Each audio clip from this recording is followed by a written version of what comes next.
Bringing justice for JonBenet? Governor Polis says the state will review a petition to transfer the 25-year-old case away from Boulder Police. I don't know if there'll ever be a conviction in the case. We are digging deeper, speaking with the former DA who investigated the case, asking if new technology could help crack it. They only have so much DNA and they can't afford to waste it. Plus, ditching the plastic. It's the first step toward zero waste. It's the easiest. Another Colorado town is saying bye to plastic bags and forcing all stores to switch to paper. I'm all for it. I think it's worth it. And we're revisiting the more than 50 homes damaged after a water main break floods a Denver neighborhood. I'm fighting for my house.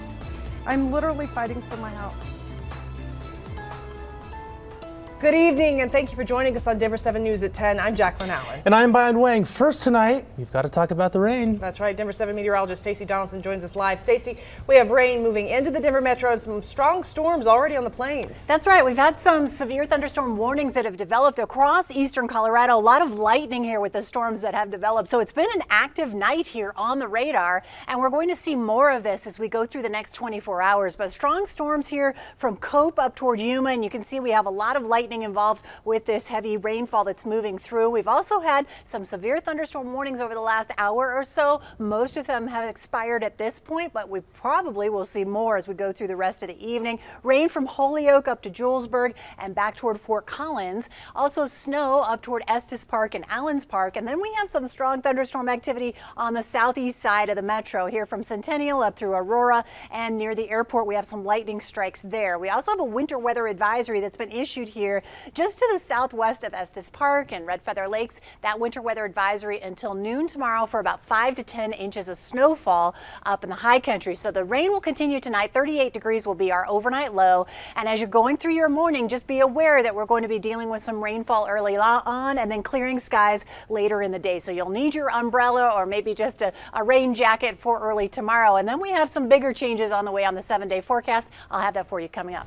All right, Stacey, thank you. Now to our top story at 10. New developments in the 25-year-old investigation into the murder of JonBenet Ramsey. Governor Polis is now responding to a petition calling for the state to transfer the case out of Boulder Police hands. To give you some background here, this is a case that's captured worldwide attention since 6-year-old JonBenet was reported missing on Christmas Day, 1996. Her body was found a day later in her family's basement, and her killer has never been found. This weekend, JonBenet's father attended a crime convention in Las Vegas, saying he wants his daughter's murder investigated by the feds. Also, a new Change.org petition is calling on the state and Governor Jared Polis to use new genetic genealogy technology to help solve the case. It was started 3 days ago and already has nearly 2,000 signatures. Governor Polis is responding tonight to that petition. A spokesperson is telling Denver 7 the state will look into how it can assist in using new technology to investigate JonBenet's case. Adding the state wants to, quote, identify JonBenet Ramsey's killer and bring him or her to justice. To get some more context tonight, I spoke with former DA Mitch Morrissey, who not only investigated JonBenet's case decades ago, he now has a company that solved nearly a dozen cases using genetic genealogy. But even he says it's not a silver bullet to solve the Ramsey case. Could this technology help solve the JonBenet Ramsey case? Well, there's issues with the technology. First of all, you're sequencing the DNA. And there are problems doing that when you have a mixture of two people's DNA. The DNA in the Ramsey case is always been a mixture. It's a mixture wherever you find it. All right, he says this technique is new. It's only been around a few years, and it may advance to get better at sorting out mixed DNA. But police cannot afford to waste any on a technique that may not work yet. If a new technique comes up in 5 years and they've used up all this DNA, then they've got a major problem. So the fact that they are moving slowly and costly, I think is extremely important. And it talks about the experts that they have become in dealing with these new technologies as they come on board. Very interesting. Boulder Police also issued a new statement tonight saying they have used the latest state-of-the-art DNA technology in their investigation into JonBenet's killing. They most recently met with DNA experts in March. Boulder says as of this past December, CBI has updated over 750 reference samples with the latest technology, and case DNA is checked regularly for new matches. Boulder Police Chief Maris Harold added, quote, "Every time new DNA technology is changed, we worked to make sure the evidence could be tested." All right, going deeper tonight. Since 1996, Boulder Police have received more than 21,000 tips connected to the JonBenet Ramsey case. Investigators have traveled to more than 19 states to interview more than 1,000 people. Boulder Police tell us the investigation has and will continue to be a priority for the department. All right, unlike other Colorado cities that are charging plastic bag fees, Fort Collins is now banning plastic bags. It's a different take on dealing with the problem because large grocery stores will not even offer plastic bags, so you either have to bring your own or you'll be charged 10 cents for every paper bag. Denver 7's Colette Bordelon joins us now. Colette, Fort Collins is just the latest Colorado city to join the movement to end the use of plastic bags. Yeah, this is a little look at what grocery stores might be looking like very soon here in Colorado. That ban going into effect today after being passed last year. It's ahead of the curve when it comes to state law, which plans to tack on a bag fee next year and bans plastic bags along with styrofoam at most Colorado stores and restaurants by 2024. So what we're seeing right now in Fort Collins, close to what the rest of Colorado will look like very soon. It's a standard Sunday chore. I'm going for a bike ride today, so I'd love to be doing that instead. But no, I like grocery shopping. That's when we met Jim Egan as he was leaving King Soopers. Just the essentials, you know, milk, bread, about 1,000 other items too. Unloading his paper bags into the back of his truck. They warned us about it last week when we came shopping. A warning found on a sign in the store, letting customers know plastic bags are banned in large Fort Collins grocery stores, and paper bags now cost 10 cents a piece. I was ready for it, but I really wasn't ready for it because I was going to have my reusable bags on me. I just forgot to put them in my truck, so it's inconvenient. Also in the parking lot, it has like a bunch of reusable bags and a bunch of like mesh bags for vegetables and fruit and stuff like that. Are Derek and Bree Grimes. For once in our life, we actually were prepared and we brought our bags. Saying small steps like that make all the difference. And when you consider how many people shop every day and weekly and monthly, it definitely adds up. Supply chain experts say most consumers care about the environmental impacts of their choices. But when it comes to making a change, money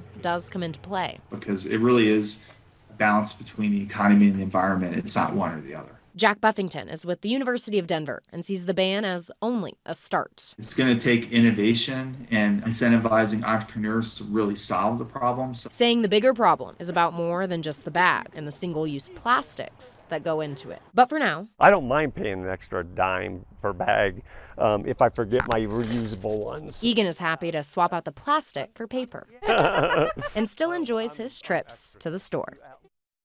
The 10 cents per paper bag will be split between the grocery stores and the city of Fort Collins. The stores will use it for things like staff training or signs, while the city will increase their efforts to reduce, reuse, and recycle.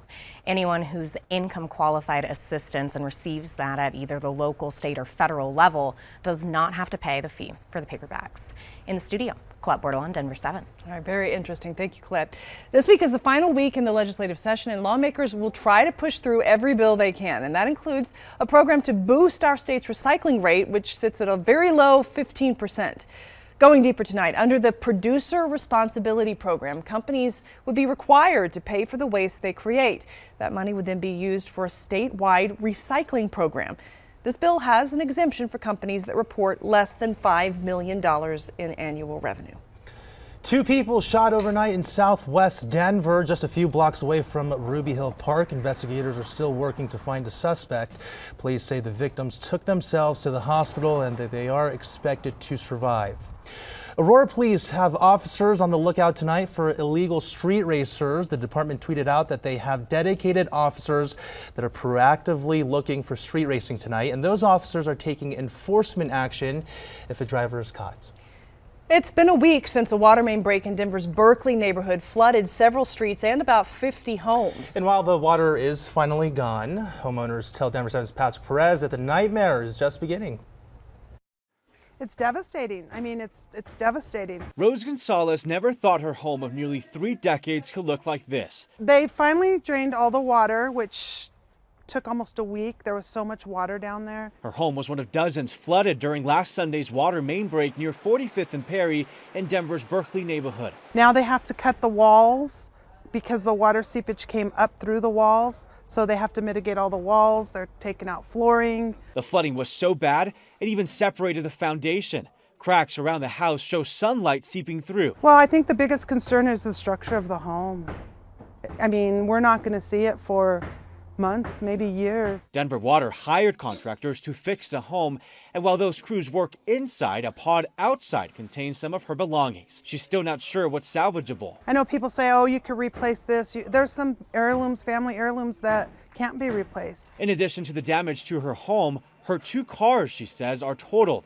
And because of the car market right now, replacing them will be difficult. We can't buy a 2017 with 80,000 miles for what they're giving us. Until all the work is complete, it'll be a while before she gets to go back home. By looking at what they're doing, we're not going to be in here for months. And while Rose remains confident Denver Water will stand by its word to make things right, only time will tell. And I fought for my country, and now I'm fighting for my house. Patrick Perez, Denver 7.